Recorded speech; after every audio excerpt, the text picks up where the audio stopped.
Happy Halloween. My name's Jason.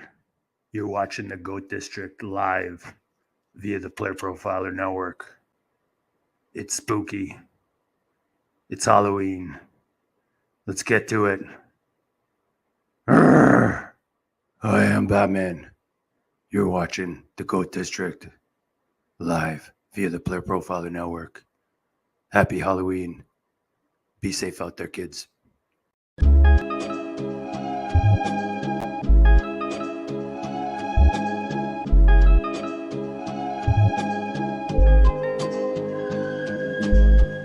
GOAT District, you know the Pope listens. Dynasty, our religion, for the blokes missing. On all of these trades, on all of these plays, on all of these grades. By the end of the day, y'all getting played. So, what you gonna do next? Try to fill up that flex? Send the homie a text? That trash offer's the best? You try to make it complex, then they text you back. Now all of a sudden they don't make any sense. Broaden your horizons, boy. Dynasty's not for the Simons, boy. These trades not for consignment, boy. Respect your opponent, y'all some piranhas, boy.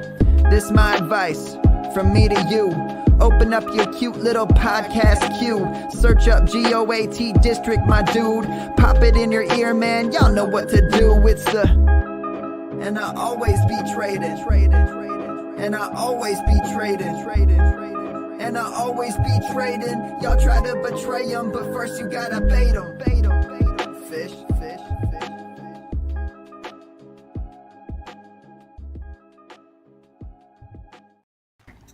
What is up, Fantasyland? Sorry, just got a little mini chocolate bar stuck in my, just like came from some trick-or-treating, Dan.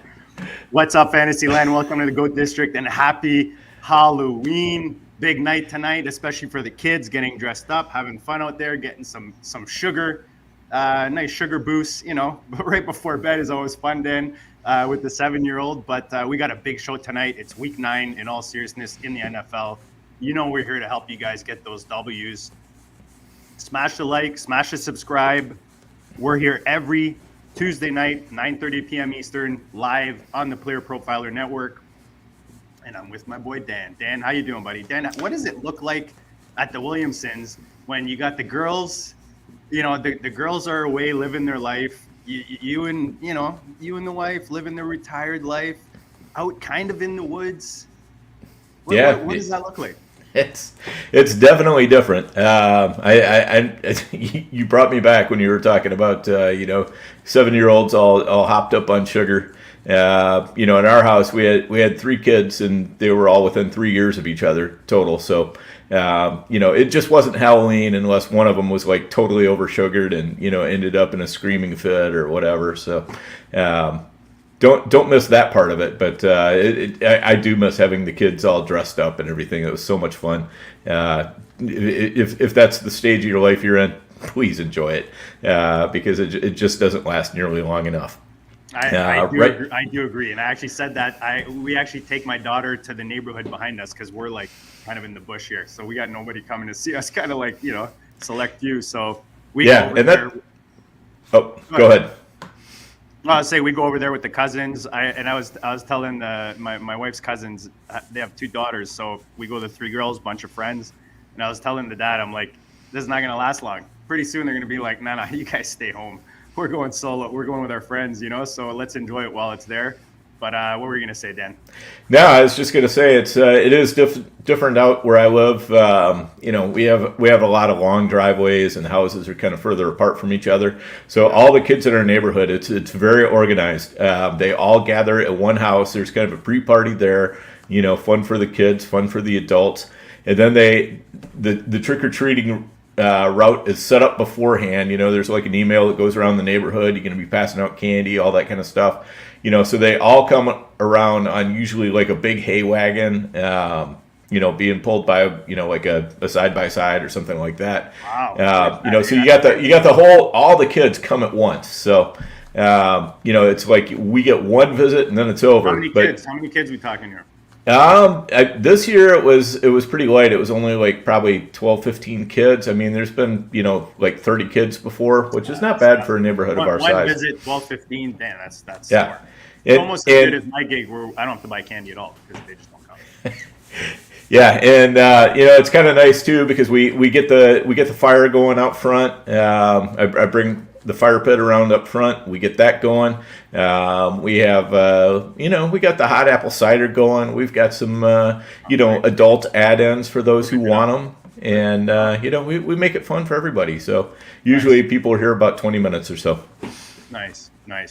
Well, hopefully everybody was safe tonight, had fun. Enough of the Halloween crap. Let's get to the meat. Let's do it. Let's get to the juice.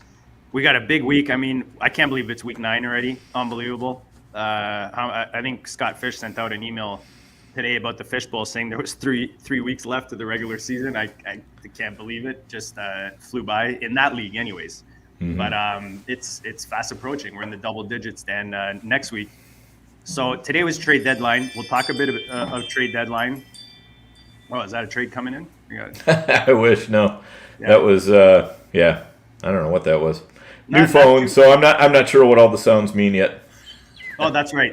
You're right. I call that MPG, new phone guy. You're the new phone guy. Yeah, yes, I am. Right.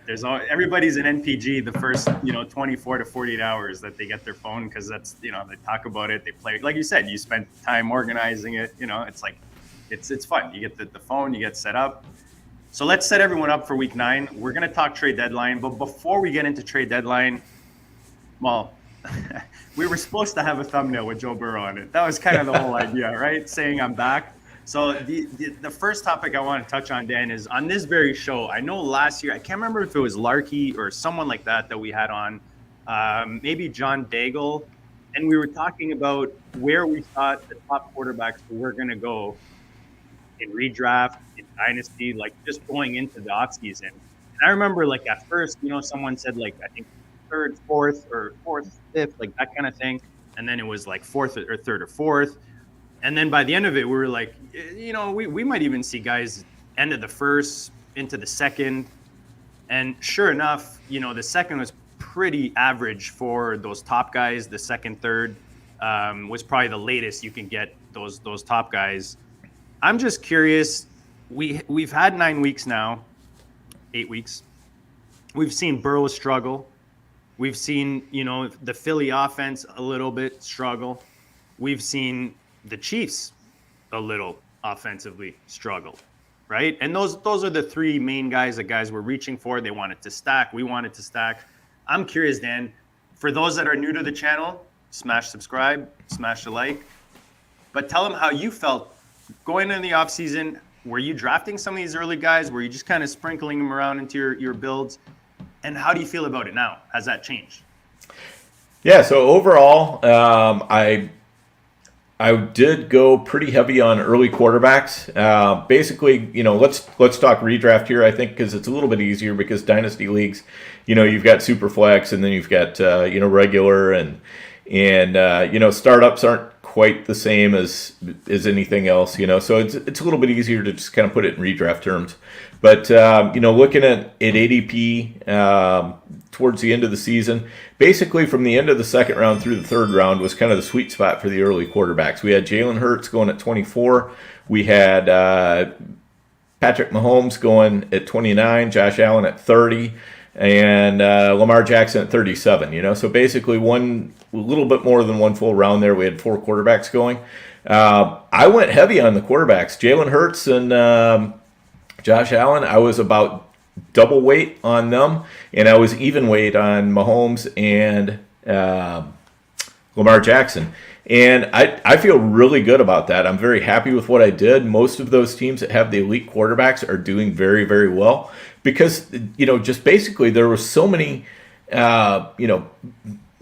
was like a minefield around there with the other players. You had, like Josh Jacobs, Devonta Smith, Calvin Ridley, T. Higgins, DK Metcalf, Darren Waller, Joe Mixon, Ramondre Stevenson. How many leagues are these guys? Wasn't it the 4th round, Dan, that used to be like the dead round? Remember, like the death round or whatever they used to call it, where everybody just flopped, and then now it's like the 2nd round. Now your investment's even more money to flop. Right, exactly. So it's like I can either grab this elite quarterback, who's going to score me somewhere between 20 and 30 plus points on pretty much every week, or I can take a guy that, there's like a 50% hit rate going on in there this particular year, which it just doesn't make a lot of sense when you can take somebody who's just extremely safe, and you can still, like in the third, fourth round, you can get guys that are just as good at running back, wide receiver, tight end as the guys you're getting in the second round, maybe even better. So, to me, grabbing those early quarterbacks, it made a lot of sense. I'm absolutely sure I'm going to be doing it again next year. Yeah, and I mean, let's face it, right? If you have a guy like Joe Burrow right now and your team is 6-2 and you're looking good, you feel good because you know what his upside is. You see that he's, kind of turning around, but you paid that high price to buy the ceiling on these guys. Mahomes late in the season, he's going to give you that, every once in a while, he's going to pop you a nice 40 piece, or, Hurts can give you like a 39 one week. And especially if you stack these guys like Hurts with AJ Brown, I mean, you're getting monster weeks from those guys, when they connect offense. So maybe little rocky to start the season, but Dan, you seem pretty happy. I know I'm pretty happy, especially like my Lamar teams. Lamar's a guy I drafted often. He's looking good, and these teams are all ascending too, which is nice as we approach the more important weeks of the season, especially as we get into the playoffs. So let's look specifics now. Today, big trade, Dan. Big trade. Dobbs goes to your Vikings. I mean, hey, that's apart from the defensive trades, I think that might be the biggest one that happened today. Anyways, we've had some in the last couple of weeks, or with some lighter offensive players, but Dobbs looked all right, for a couple of weeks there in Arizona. Goes to the Vikings. They lost Counsins, obviously a big blow. You're out in Minnesota. I'm sure you've heard it all over the. I don't know. You still listen to the radio? If you do, I'm sure you've heard it. Honestly, I've listened to almost none over the past couple days, so I'm not quite sure where talk radio is on the whole situation, but okay. I can tell you where I'm at. So yeah, and that's what I mean. That's what I want to hear. That's what the folks want to hear. Let's get into let's talk about Addison. He started popping. He had that monster week. TJ Hawk's giving us some monster weeks. Are we automatically assuming there's a downgrade, Dan, from these two in production moving forward? Or can Dobbs, or whoever it is, because let's maybe start there. Is he, first of all, the starter week 9, do you think, in Minnesota? And how does it affect the weapons? Yeah, I think the Vikings are kind of in a situation where they really, they were trying to leave their options open. Because they've got Jaron Hall, who finished off the game after Cousins got hurt, and he's the rookie from BYU, and they're pretty high on him. He's a 5th round pick, so they're not that high on him, but as far as a 5th round pick, they feel like they got a steal with him. They've seen him do some good things in practice and so forth like that. The Vikings also have Nick Mullins on the injured reserve right now. He's eligible to come off after this week, so week 10, he can be into the mix. And then you've got Dobbs. And I think basically, I don't know if the Vikings tried going after, Jameis Winston or anybody else. I mean, there's all kinds of rumors out there. Who can say which ones are true and which ones aren't? I don't know. But what they ended up with basically was they didn't have to spend much to get Dobbs. Dobbs looked, I thought, pretty good for the Cardinals. I mean, he at least looked like a competent quarterback. He was especially good coming in cold like that, Right. Yeah, exactly. I mean, he got traded for like 1 week before the season, so he had to learn the offense and everything else. And he was a guy that, the Steelers, when they had him, they brought him back. Then they ended up sending him to Cleveland. When Cleveland had him, they brought him back. They ended up sending him to Arizona. But they, Cleveland and the Steelers in Cleveland, at least said, we think enough of this guy to keep him around. And then, an offer comes in, and what are they going to do? So, I think Dobbs it looks pretty good. It's hard to tell when you're surrounded by a team like the Cardinals, so not a great team. So, we've got Addison, TJ Hawkinson, hopefully Justin Jefferson coming back pretty soon. But, I mean, there's no way that Dobbs is going to be able to do a passable imitation of Kirk Cousins. I mean, Kirk Cousins was one of the top quarterbacks this year. He had, I think, the most touchdown passes. He was right up there in yardage. I mean, he didn't run, fantasy-wise, he wasn't as good as some of the others because he's not using his feet as much. But as far as, like supporting weapons, he was absolutely fantastic. He's elite when it comes to that. Dobbs is not going to be elite. None of these other guys are going to be elite. So Addison, TJ Hawkinson, you're going to have to downgrade him. Addison goes from, a guy you felt pretty confident starting as a wide receiver 2 or wide receiver 3 to I'll probably throw him in the flex. TJ Hawkinson, well, we know what tight end is, so if you have TJ Hawkinson, you're probably still starting him, and you just don't feel quite as good about it as you did before, but a lot of times a tight end can be a new quarterback's best friend, so yeah. Well, we'll see what happens. I think there's a lot of speculation, but it's not going to be as good as it was for sure. What are your thoughts on it, JD? Dan, we're going to come back to my thoughts right after this word from our sponsors.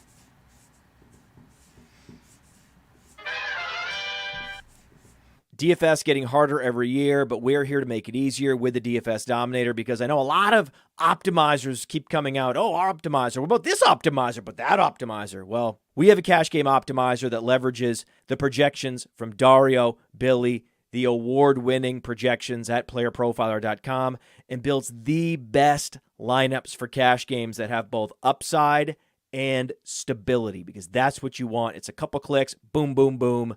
You get the best possible lineup for your cash games. But for tournaments, traditional optimizers don't work. That's why we have a Lineup Genius, which takes you through the process of building lineups the way they should be built. Which quarterbacks you want to be overweight on, then building stacks, then setting runbacks, then optimizing, and generating up to 150 lineups that you can easily import into DraftKings, into FanDuel. That's the DFS Dominator. It's only $45 a year. Not a week. A year. Just go to Player Profiler, click on the DFS Dominator from the menu, and you won't be sorry. And we are back. Dan, ask me who my most owned quarterback is on FFPC, please. All right, JD, who is your most owned quarterback on FFPC? Dan, I'll give you one guess. It rhymes with Irk Muggins. Yeah. Ouch. Yeah, Ouch. Little hurt. Love the value he was offering. Second year in that offense. Has the weapons. Had JJ, obviously, before the injury. Adding Addison, who we both loved very much coming into the season. He's shown nice talent. TJ Hawk coming over there. Just had high hopes for this offense this year. And as soon as they start getting it going, obviously, the injuries, another Achilles to another older quarterback. So it hurts. It hurts. But, life goes on. You figure it out. You have Anthony Richardson as your backup quarterback, so you're good, right? Oh, no, that's right. He's gone too. So I'm not doing too good with in some of those leagues. But in all seriousness, though, I think you're right. You have to assume downgrade, but it's not like you're panic mode with these guys, because you got to still believe in the talent that you did believe in Addison, TJ Hawk, like you said. If you have TJ Hawk at tight end, man, I think you're still happy. Like, I'm still happy. Like you said, these new quarterbacks come in. A lot of times they'll lean into the tight end, and especially when you got a guy like Hawk there, I could see that happening. Let's go to another blockbuster, Dan. Another monster one. This one, again, hurting a bit of my benches out there with DPJ. Receiver out in Cleveland. Gets sent to Detroit, who we just saw. Was it last night? Yeah, last night against Vegas. I mean, Jameson Williams finally caught one in the game after dropping. It dropped, I think, one or two first. Does this mean like kaput, done for Jameson Williams? My Jameson Williams shares, Dan. What do you think this means? Translate this for us. And how good do you think DPJ can be in this offense? Yeah, I think this is Detroit just kind of looking at what they have and saying, you know what, it would be nice to have one more guy who can help us out here. It's a low-risk deal for them. Basically what that tells me is they're still not very happy with Jameson Williams. They're not confident that he can help them out over the long term. Marvin Jones is out for who knows how long, so they definitely had a hole. Not that Marvin Jones was doing much at all this year anyway, but he has been productive for him in the past. That they were hoping to get something out of him. They weren't getting that. he ended up leaving the team, for his own reasons, and we hope everything's okay with him and his family. But Donovan Peoples-Jones was just kind of a nice, easy spot where they could get a Marvin Harrison-like player, and didn't cost him too much. But it's certainly not going to help Jameson Williams. I'm starting to wonder if Jameson Williams isn't on the Jeff Okudah bandwagon, where he's going to kind of get ridden out of town by Dan Campbell before too long here. All right, Dan, we have our first Steve Drake's special question here, Dan. $1.99 question right here. Would you drop Waller for Mr. Trey McBride? Yeah, are we talking redraft? Absolutely. Waller, I think, is probably going to go on IR, especially if you have short benches. You probably can't afford to hold on to him, and so you're looking at the Giants going on by week 13, I believe it is. So if he goes on IR, it's going to be weeks 9, 10, 11, 12. Then he's on by 13. He's not going to be back until the playoffs. So especially if you're scrabbling around trying to make the playoffs still, that's what you want to do. You want to drop Waller for McBride, try for something else. If you're the guy who's like sitting at 7-1 or something like that, you might actually want to try to pick up Waller and just stash him on your bench if you've got the room, because he might be a little bit more of a hammer in the playoffs. Yeah, again, too bad, because the last 3 weeks was pretty decent. Before he got injured, he started picking up there a bit, even though the Giants offense was hard to watch overall. And I think that's kind of the overall thing, is just the Giants offense was hard to watch overall, not putting a lot of touchdowns on the board, and ultimately, for a player to really be elite at any position, they got to get some touchdowns in there. And it was tough for Waller. Agreed. Appreciate the question, Steven. Keep dropping the questions, folks. We do see them. We'll get to them as we get through the show here. What was I looking at here? What was it? Peterson, the Jaguars coach, was on McAfee today. Man, that guy just the beautiful blonde hair, Dan, just the nice tan. That guy's living La Vida. No taxes down there in Florida. Like, talk about living the dream. He's got his Super Bowl already. He's got T-Law down there. If you've got T-Law right now in fantasy, do you feel good, Dan? I feel like as much as the Jags are in a nice little roll here, 4-0, or 4 wins straight here, they're leading the conference. I don't know. Are you pumped that you have T-Law and that it's looking good in Jacksonville, or is he leaving a lot to be desired? Dan, is that the saying for a young quarterback like this, that we had so much high hopes coming into the season? Yeah, it's not going to lie, it's a tough stretch for T-Law in fantasy. I think the Jaguars are very, very happy that they've got him, and I think he's playing pretty well as far as real football goes.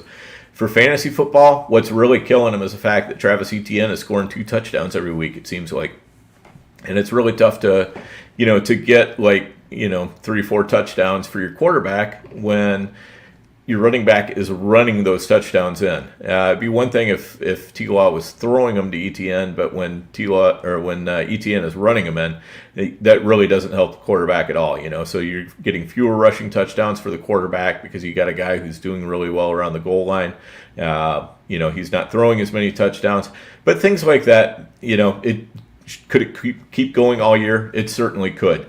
But I look for things like those to turn around, and I think there's going to come a time where all of a sudden we are starting to see 3-4 touchdown passes from Trevor Lawrence, and hopefully he's helping out our fantasy team. So for that reason, I kind of have him down as a buy low. If you can find somebody who's his manager who's going, he's just not really helping me. I could be starting Gardner Minshew, I could be starting Sam Howell, something like that. That's the guy you want to look for, and see if you can maybe grab Lawrence for a cheap price, relatively cheap price. Nobody's going to give him away, but if you can get any kind of discount at all, especially in Dynasty, now is the time to jump on him. What do you think, JD? Yeah, that's totally where I was going. I mean, as soon as these guys dip, you got to buy, right? The kid's 24. He's got weapons. He's just starting out with Peterson out there.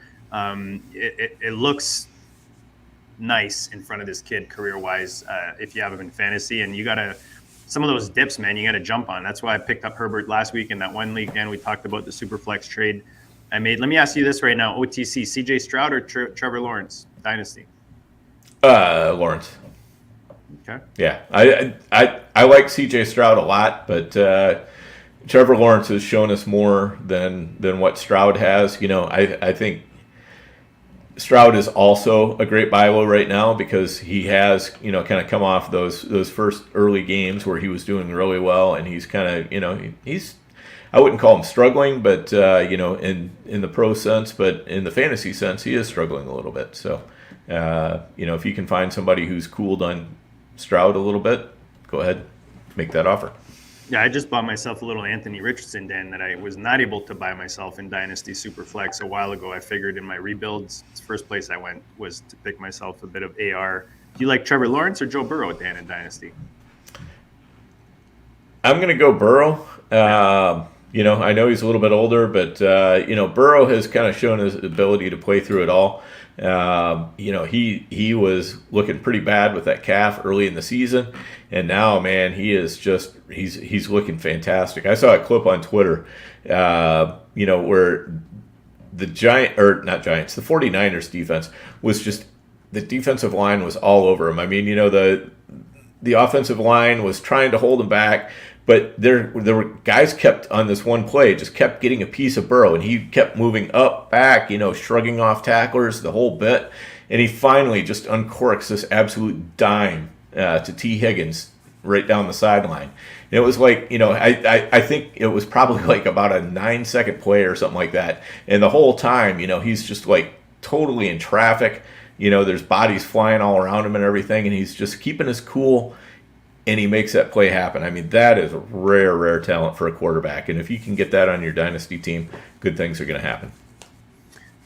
Recent quarterback who just lost to the Jaguars in Trevor Lawrence, Kenny Pickett in Pittsburgh, says he's starting against Tennessee this Thursday. He's coming off of a rookie season, Dan, where he gave you a 30th, QB 30 fantasy points per game. Right now he's QB 32, so it's not like, you know, he's really giving you much improvement there for production-wise, fantasy anyways. And I mean, offense overall, just with Canada there, it seems like it's struggling.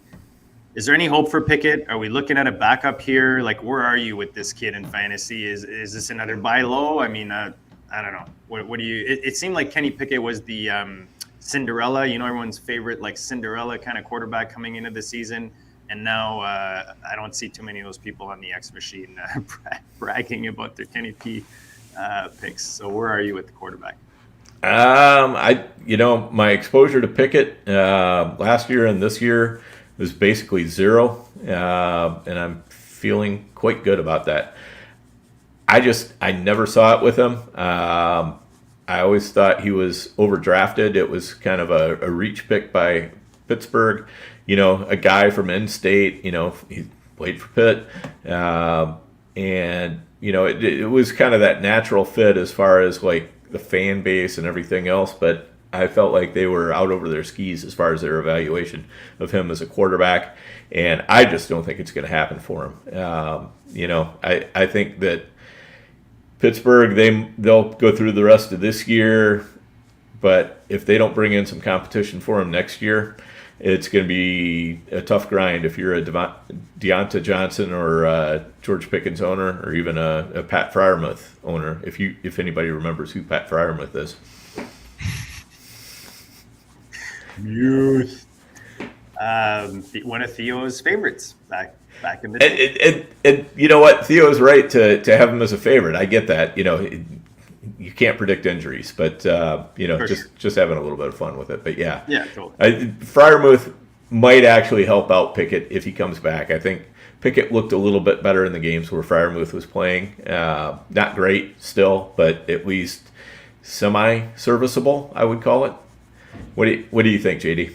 Yeah, I mean, I think that's kind of why people were optimistic. He had Pickens, you know, coming in, seeing flashes. Deontay, you know, showing production without the touchdowns. You're thinking that's going to get better. Muth, you know, coming into another season in this offense.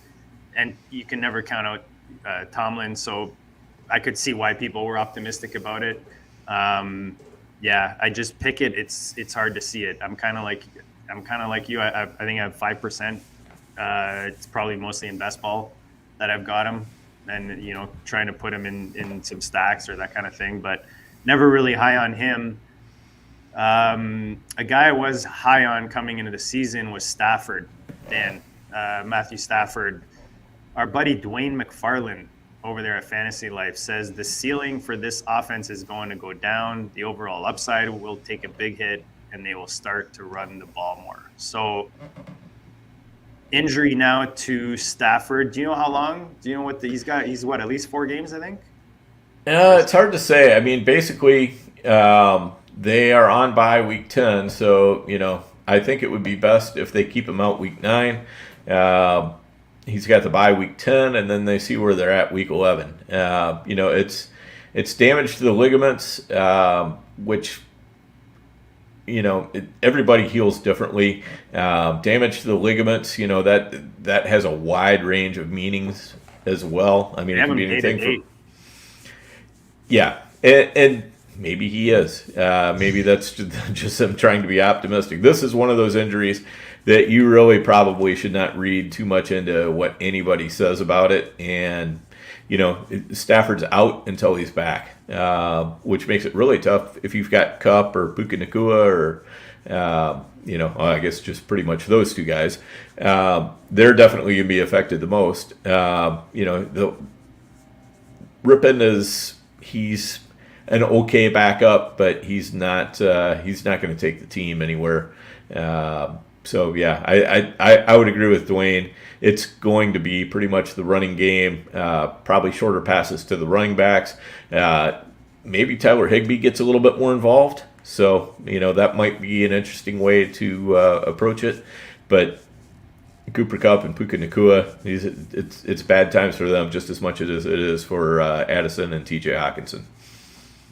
Yeah, and maybe you take these next 2 weeks as an opportunity to put offers out for one of those 2 receivers. Maybe that opportunity is open for a couple weeks when, things aren't looking so good in LA. Uncertainty with Stafford's health. I don't know. I always look for those, Dan, getting opportunity to buy guys that maybe I can't normally. Who's your QB1 right now, Dan, overall? Overall, boy, it's really close between Jalen Hurts and Josh Allen. And Mahomes is not far behind, but Mahomes just does not have the weapons that he needs to really be super elite. But he's done, I think, exceedingly well with what he's got. So, if Rashee Rice continues to improve, if they can get one other wide receiver to maybe catch fire just a little bit, Mahomes could get better down the stretch. But, Josh Allen and Jalen Hurts have been super consistent because they're always getting you at least 20 points. And, they're throwing up weeks of 30-plus every now and again, too. And that's what you want to see. I'm super happy to be overweight on both of those guys in my redraft leagues. And, I've got I don't have any Josh Allen. I don't think it. Well, no, I do. You and I have a dynasty team with Josh Allen, so I take it back. And Stephon Diggs. Yes. And Dan, don't you wish we had been more aggressive on Gabe Davis on that team? Yeah, Gabe he's so hit and miss. Because he. But at his price, Dan, that's like his price in the middle of the summer. That's why, like, him and James Cook were so cheap, man, in the middle of the offseason. And now you get those nice spike weeks from him. Considering what you paid, it's pretty decent. Yeah, for sure. You just got to endure the ups and downs of Gabe Davis. But the thing is you don't really want to take him out of your lineup because when you do, you're going to miss out on a 25-point week. I had one team where I took him out of my lineup because I was like, well, I've got Darren Waller and, at my flex, and my other flex was super good too, so I was like, I can't start Gabe Davis over these guys. And, it really hurt to miss out on a, 25-point week when Waller gets you like 1.2 points or whatever. So, So it's just kind of a valuable lesson. Guys like that, you got to keep them in your lineup, because if you take them out when they're not scoring, and Jax was just talking about this last week, right? You take out these guys when they're not scoring, and all of a sudden they're out of your lineup when they are scoring, and you end up like ping-ponging back and forth in a bad way, where you constantly take them out and they score, and you put them back in, and then they don't score. Which is why you got to build your team, Dan, so you don't have to make that decision at receiver. You just have them as your flex, and that's it. You're good. You eat those those off weeks. But you got to remember, the kid's young too. You know what I mean? Like he's not that old. He's what? 24, you know what I mean? Like, 25, something like that, I think. I'm pretty sure he's 24. I'll confirm that. But anyways, he hasn't even really hit his kind of peak years yet. So for sure. Yeah, go ahead. Oh, I was just going to ask, when you finish, I want to know who your quarterback one is too. Yeah, I think it's Josh Allen. I to be honest, I didn't expect them to struggle in the spots that they did. I thought coming into the season, all that talk with Diggs and just a lot of negative kind of talk around it, I thought they would come out, gangbusters. But I mean, they're looking good. They're winning, games that they need to win. So I think they're going to be there in the end. And it's hard to argue Josh Allen as a top quarterback right now. With him and Diggs are just money every week. And like we said, Gabe Davis is looking good. Now they're bringing LF in, Fat Lenny, and James Cook is looking really good this year, like we said he would. So, the Bills are they're what is that? Blue collar? Which one is it, Dan? Blue collar? The working blue collar. So yes, we're going into the cold season. Those outdoor gritty Buffalo games, like that's their football. And now they're bringing Fat Lenny. He's going to be riding that rock, given Cook's arrest. So I think LF adds a nice dynamic to this offense, and I think right now you got to say Allen or Hurts, like you said. Lamar Jackson for me is in there. I think it's hard to argue into those top four guys. Right? Yeah, definitely. And I think Burrow is kind of coming on a little bit as well. Agreed. It's probably Burrow, and then you're looking at maybe Herbert. Herbert's right up there. It's not the best coaching situation, but you can't deny the talent, and dude's awesome. So hopefully they can fix what's happening in LA. Right now, Sam Howell, Dan, QB 8 in the league I'm looking at right now, super GOAT. He's a QB 8, and then Jordan Love, QB 14. So you and I, hard to admit, we were higher on Jordan Love. Loved his price, the way you can build teams around where he was going. Hasn't been great, let's face it, for Love so far in Green Bay. Where are you on both these guys? Because I started talking to you guys in one of our mains, or we've got Howell in, I think one of our mains or one of our football guys, fantasy pros. And I was saying, maybe we want to look at alternate QB2 as we approach these tougher weeks, right? Because I don't know. I mean, he worries me. I don't know how you feel about Howell, kind of like from now moving forward, and Jordan Love in Green Bay. How do you feel about both these guys? Yeah, Jordan Love. Let's start there. He looked really good the first 3 weeks, but he was throwing touchdowns at a pretty unsustainable pace, and we've kind of seen him drop back to a little bit more of what you would expect. Though last week against the Vikings, there were a lot of drops going on. According to the geniuses on Twitter or X or whatever, there was 8 drops. I didn't sit there and count them while I was watching the game, but I was going, wow, these guys are dropping a lot of balls. And that just doesn't help him. He's got a very young receiving core, and it's a little bit tough on a new quarterback, when you're just starting out and your receivers are all very young. He just doesn't have that one guy who's like the super steady veteran that you can trust. Tight end's a rookie, Musgrave. Yeah, right. And this is an offense that I do like the skill players. When Jordan Love came out of college, I was not super high on him. I'm kind of seeing what I expected to see as far as that goes. So, I don't think he's Kenny Pickett, but I don't think he's too far above Pickett either. So, hopefully he proves me wrong and he kind of turns it around, gets things going again. I certainly have a good bit of him just based on price. He was my quarterback too in a lot of places where I just waited and waited on quarterback too. Sam Howell, man, that guy can take a sack, can he? Where did I hear? Where did a wise man once say, Dan, that a quarterback that takes a lot of sacks probably sucks? Yeah, it's yes. Scott Pianowski says, a good friend who's been on the show several times. Quarterback sacks are really a quarterback stat, not an offensive line stat. Yeah, that sounds way smarter than what I said. Yeah, and that's and that's really true. And I think that's a lot of what's going on with Howell.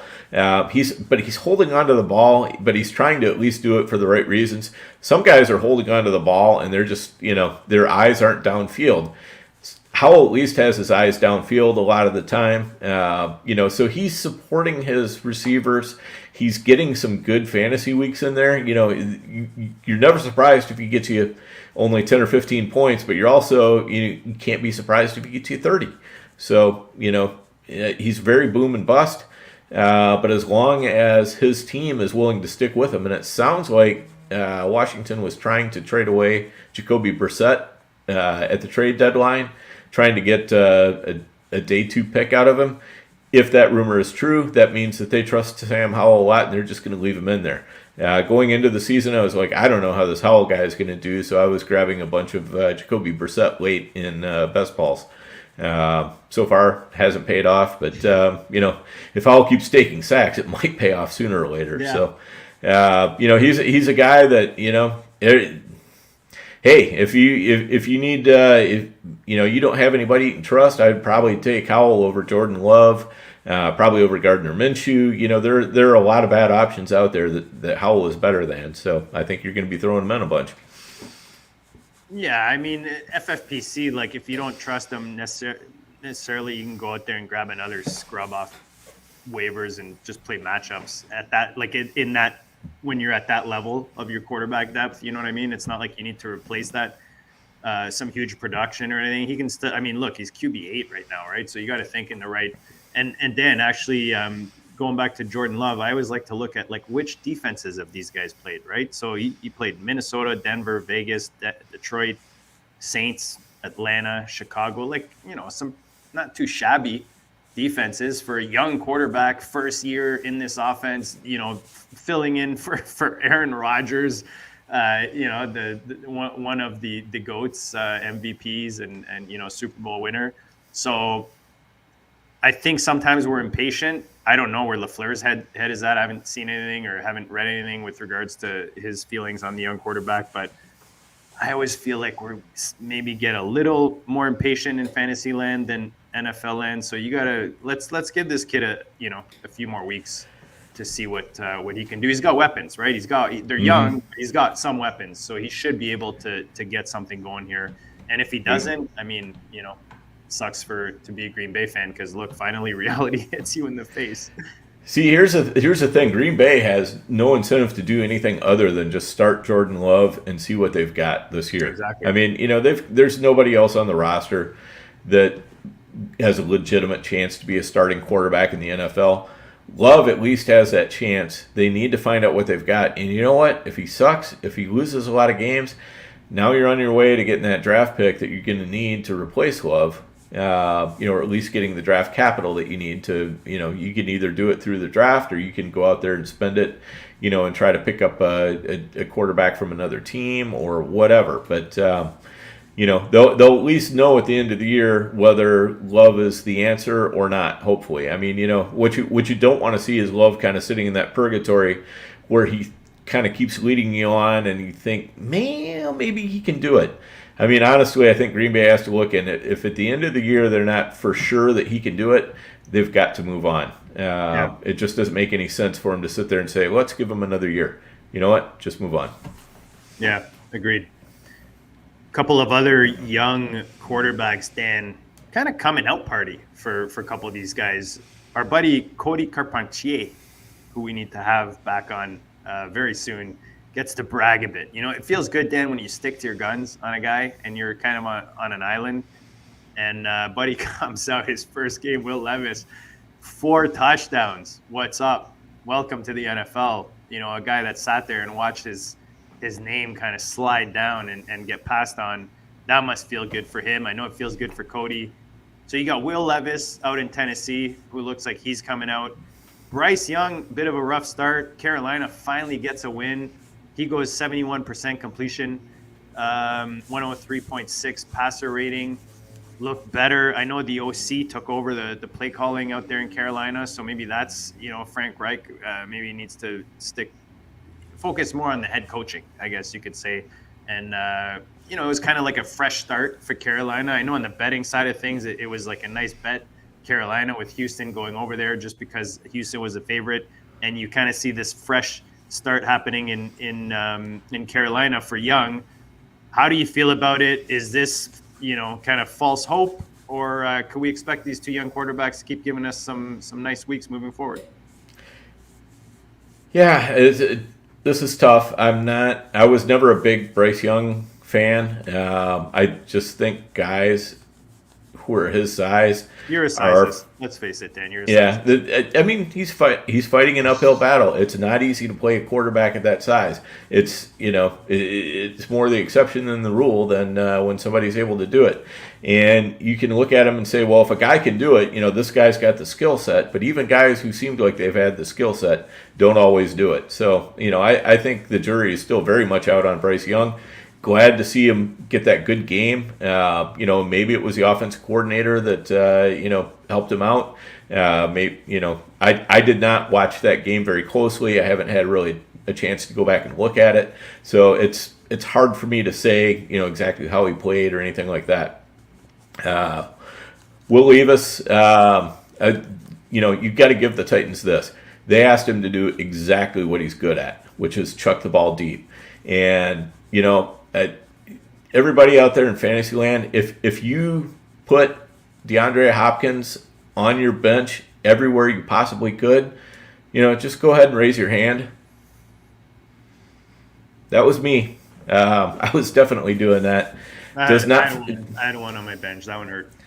Does not feel good to leave 3 touchdowns sitting on your bench. So I feel bad about that.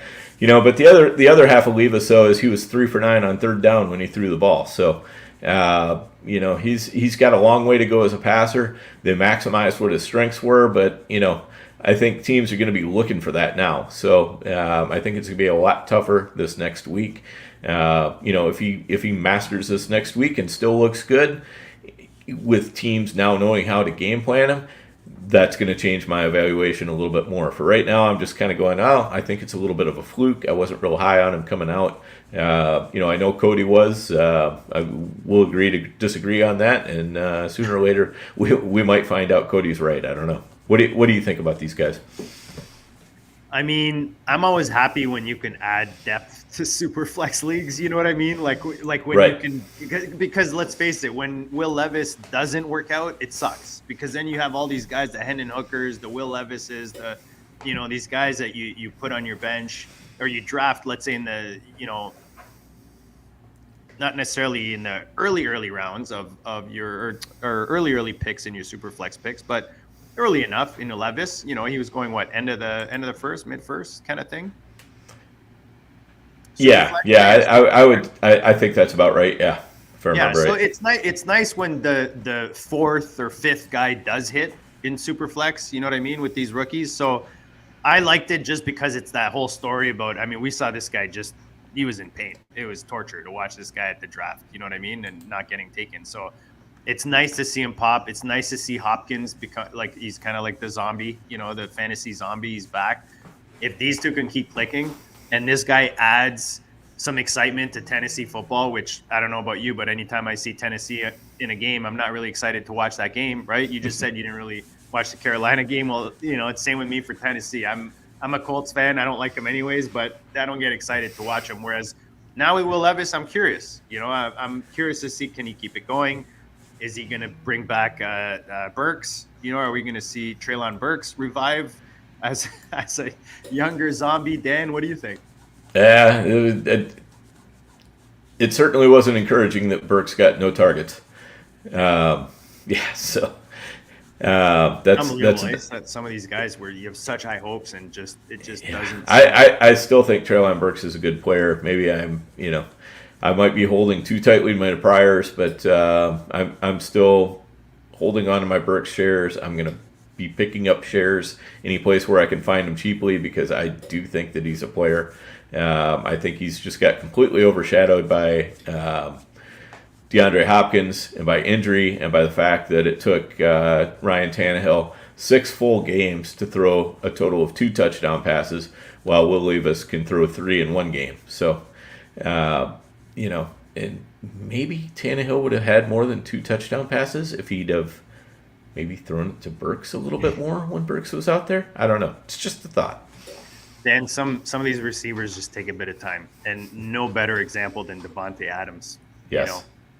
It was painful to watch him last night. You saw this guy with Rodgers just have glorious Monday Night Football performances, buzzer beater, touchdowns, Hail Marys, you name it. Davante's giving it all, giving us some nice football. And it's right now it's tough in Vegas because he went there to play with Carr and Carr's not necessarily there. You could see that he's frustrated last night. I mean, I've seen every translation of him going to the bench and smashing his helmet. He said this, F that, F this. Everybody's got their own version of what he said or who he was talking about. Let's face it, Jimmy G throwing the ball long, not necessarily the most accurate guy, right? As good as Davante is. How worried are you right now as a Davante owner? How do you think this plays out? Like they already said, Vegas, they're not going to trade him.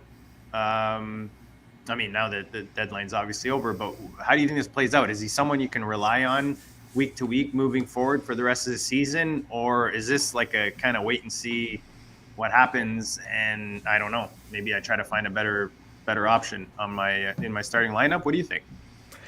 Yeah, Davante Adams is probably about as close to quarterback proof as you can get. But when your quarterback is Jimmy G and your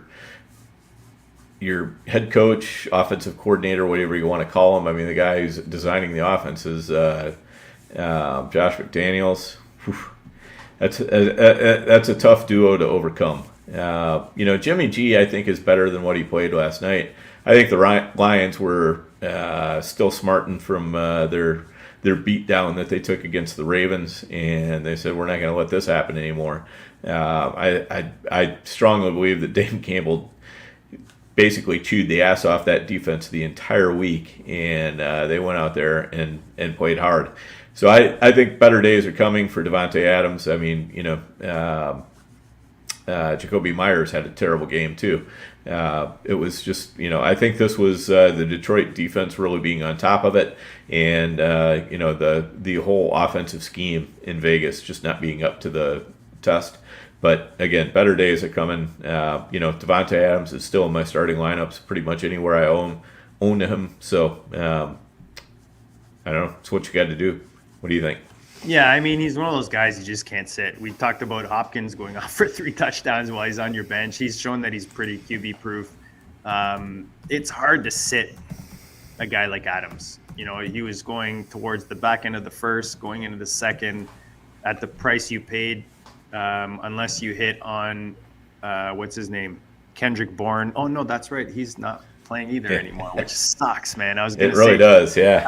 I was gonna tweet out Dan last night, but it was during Monday Night Football. I'm like so irrelevant, but it's like Kendrick Bourne was just too good to be true. Right? Yeah. Patriots can't have nice things. Totally, and even like getting value, whether it was on waiver wire or just super cheap in drafts. I had quite a bit of Kendrick Bourne, Dan, and it was nice to be getting 20 plus points off this kid that you paid very little for, and obviously now he's injured and he's out of the picture, so you got to find that replacement, which is not necessarily easy to do. Shout out to the chat, man. I know, Dan, you're being very interactive with, I see Toronto Dave in there, Snoopy. Actually, you know what? Why don't we do some questions? We're at we got about 5 minutes here. Let's we got Snoopy. What's he asking? Can we drop Miles Sanders now? Oh man, I was not a fan of Sanders, Dan, coming into the season. Big Chuba Hubbard, more of a fan with his price and what he could offer. Do we drop a guy like Sanders in redraft? What do you think about the running back in Carolina? Yeah, I gave Sanders the benefit of the doubt this whole offseason during draft season. Fortunately, there were enough people out there who were giving him just a little bit more benefit of the doubt than me. I was almost mad at the end of the offseason where I was like, I just didn't get enough Miles Sanders. And now I'm like, I just didn't get much Sanders. So, I think in short bench leagues, definitely drop Miles Sanders. If you're talking about, like FFPC leagues or NFFC leagues and you've got a 20-man roster, I would hang on to Sanders if you're really struggling at running back and there's no other good options out there. I would just hang on to him because who knows, they might come back to him at some point. But, if you've got short benches or you're looking pretty good at running back and, because you've got 3 or 4 good ones, you probably just go ahead and drop Sanders and try to pick somebody else up that will help you. Ruckus. Shout out to Ruckus, man. He's always rocking it in the chats, and he's always tuning in the district. We appreciate him. DK Warren for Javante in redraft. What say you? I'm not sure which side he's giving or getting on that, but it sounds like he's sending DK and Warren for Javante. Yeah, I think that's what he's doing. Javante is starting to look better. As much as I like DK Metcalf, I just don't think he's much of a difference maker this year. Jalen Warren really needs something to happen to Najee Harris to really come into a great deal of value. And honestly, he needs better quarterback play too. So, yeah, I think these are a couple of guys that are fairly replaceable in your starting lineup for a guy like Javante, who hopefully isn't. It looks like Javante is really starting to come on. And, shout out to Javante, man. I absolutely avoided him this offseason because of the knee injury. And I'll tell you what, man, he's like Adrian Peterson, the way that he heals. It's extremely rare to see running backs heal up from that massive of a knee injury that quickly, and hats off. He's doing great. He's looking good out there. The only thing I hate about it is it's kind of making it's hiding Jaleel McLaughlin, who is, I think, a really good running back in his own right too. So, sorry. Hard to see that, but that's a trade I would make. If you're sending DK and Warren and you're getting Javante, go ahead and do that deal. Yeah, agreed. Snoopy says, thanks, Dan. Thanks to the chat. You guys were awesome. Dan, this is always a blast to rock with you. Dan, real quick, what's your favorite Halloween candy? What are you rocking? You going old school? You digging some of the new stuff? Man. It's been a few years, since the girls have come home with the Halloween candy for me. So it's been a while since I've been able to raid the larder. But but back then you didn't get to choose, because right now I just get whatever the girls don't want. That's what I get. Coffee Crisp I had a big pile of Coffee Crisp and Kit Kat sitting for me on the counter. That's what happens if you wait. You got to plan your raids early, and You got to get in there before they've exactly figured out what all they have, because you know what, by November, the afternoon of November 1st, they know they have an inventory of every piece of candy and you can't sneak anything out of there. That it's like tonight's the night.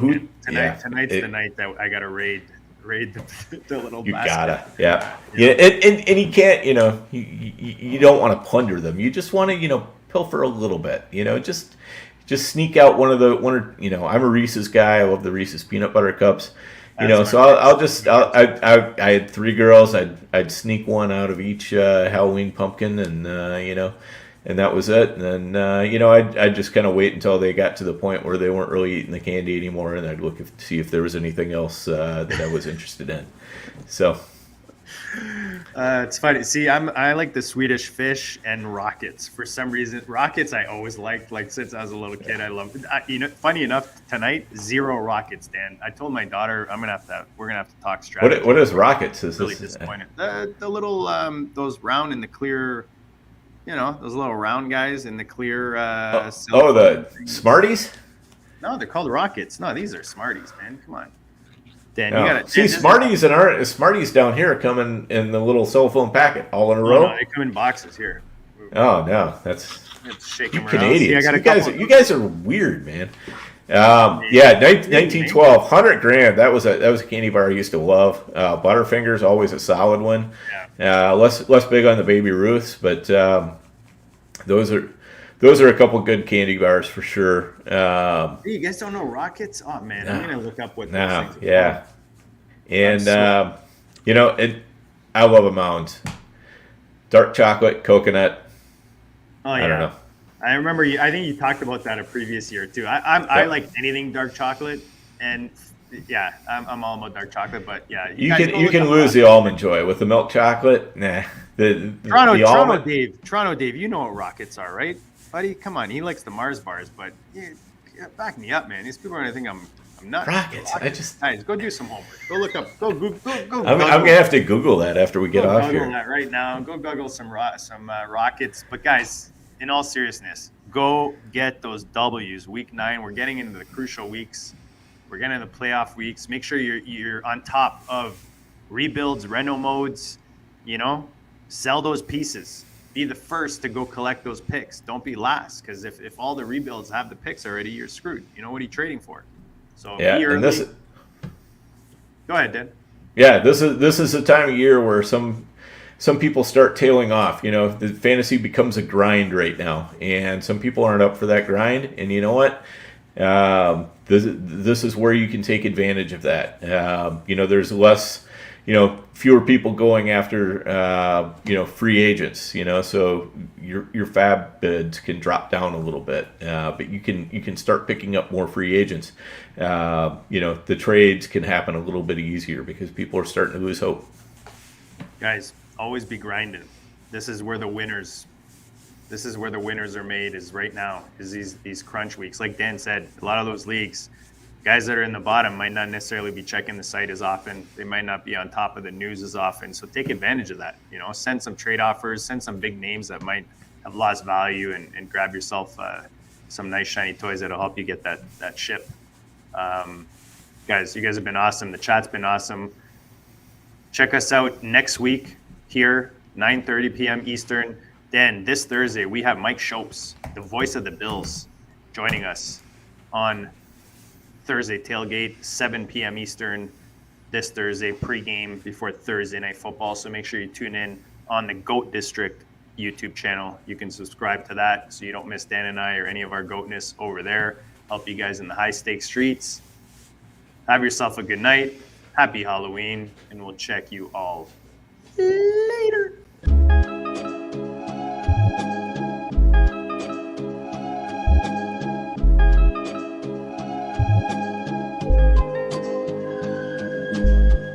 Go DiSTRiCT, the Pope listens. Dynasty, our religion, for the blokes missing. On all of these trades, on all of these plays, on all of these grades. By the end of the day, y'all getting played. So, what you gonna do next? Try to fill up that flex? Send the homie a text. That trash offers the best. You try to make it complex, then they text you back. Now all of a sudden, they don't make any sense.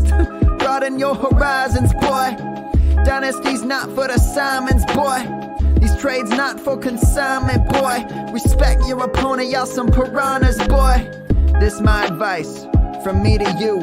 Open up your cute little podcast queue. Search up GOAT DiSTRiCT, my dude. Pop it in your ear, man. Y'all know what to do. It's the... And I always be traded. And I always be traded. And I always be trading. Y'all try to betray them, but first you gotta bait them. Fish.